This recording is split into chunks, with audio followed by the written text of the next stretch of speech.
I'd love to hear from both of you about your perspective on how Congress and the federal financial regulators can foster that competitive financial ecosystem for private sector payment innovations while also ensuring financial stability and consumer protection. Maybe we'll start with you, Ms. Paridon. Sure. As I've said, banks welcome competition, and banks want to innovate within the banking sector. And for many years previously, some of the banking regulators were skeptical and prevented banks from using innovative technology to provide services to their customers that they wanted to use. For example, banks were essentially prohibited for several years from experimenting and using distributed ledger technology. So we welcome the ability of banks in the banking sector to innovate, of course, subject to them being able to demonstrate that they're able to manage the risks, and banks are very expert at managing risks.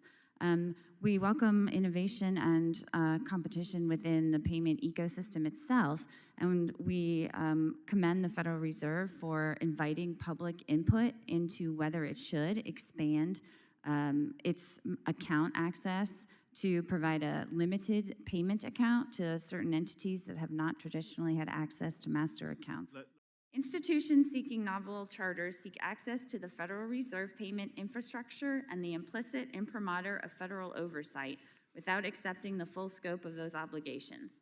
That is not a formula for innovation. It is a formula for regulatory arbitrage and for the gradual erosion of the safety and soundness standards that protect the American public. Ms. Paridon, some have argued that crypto and stablecoins could divert deposits from the banking system, especially if they're able to maneuver their way around the compromise they agreed to that there wouldn't be interest paid on these stablecoins. As you know, bank deposits fuel community development. Banks are required to comply with the Community Reinvestment Act, and every small business in my district has a loan from a bank.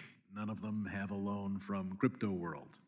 Could you discuss the potential loss in ability to finance a small business and the Community Investment Act as a result of a stablecoin or so-called stablecoin reducing bank deposits? Sure, thank you. And it's a great question, and we've spent a lot of time thinking about and looking at this issue.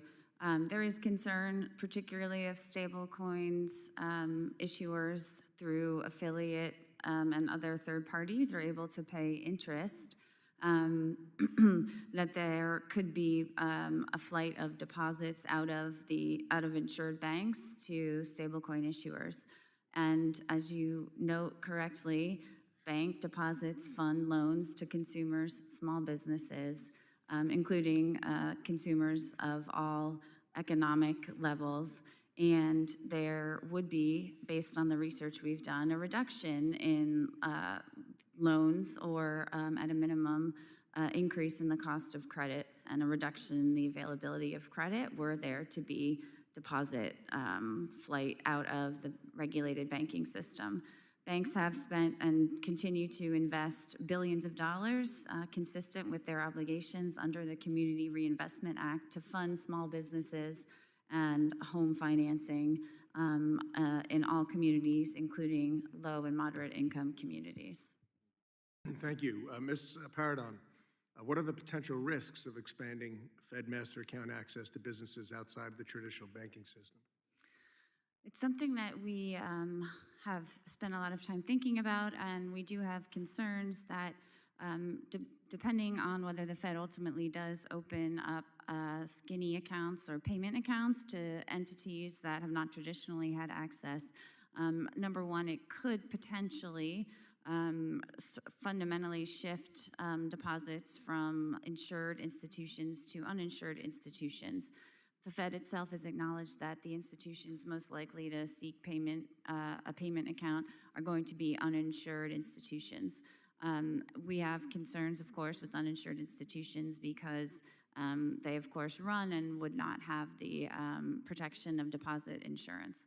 Beyond that, it's critically important, as the Fed does acknowledge, that institutions with access to the Fed payment systems and a master account do not have the ability to present credit risk to the Reserve Bank itself, to present settlement risk to other participants in the payment ecosystem, and that they do not serve as a transmission vector for illicit finance risk into the system.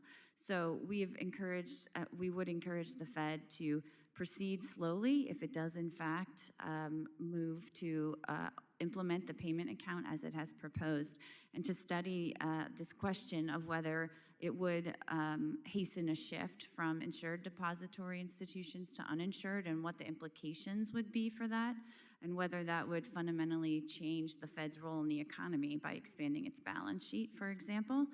In addition, we have encouraged the Fed to require the strictest BSA and AML and illicit finance controls and risk management requirements, as well as cybersecurity risk management requirements and data protection controls to ensure that consumers' sensitive financial data remains secure. You know, how do you think we should be thinking about the transition to agentic finances, where most transactions happen not between consumers and businesses or business to businesses, but through agents? And, you know, the choice of the exact payment rails may be sort of a side issue to these two agents that have already negotiated identity and authorization and all these other things that you struggle with all the time, but that will sort of be built in automatically to the agent-to-agent interaction. And then, so, you know, I worry about that, whether we're ready with the legal certainty for what happens when a payment goes off the rails because an agent has done something unauthorized. And if you see any problems there that Congress should be addressing. And the other one is just facing the problem with the super apps. I mean, we probably all saw a couple days ago, Facebook just bought a financial super app with 3 billion customers, like 10 times the population of the United States, that does everything. You know, that does payments, it does loans, it does, you know, business loans, the whole thing. And so, you know, I'm very worried that we are going to be facing this sort of vertical monopoly in the United States in a way that will really crush competition. So we just go down the line and sort of tell me your thoughts briefly on those two issues. Sure. On agentic payments, I'll start with that. I agree. I think the advent of that technology and capability raises a lot of questions that are just beginning to be investigated and considered. And I do think regulators and the Congress should carefully consider all of the possible implications, including, as you note, we know what happens if an agent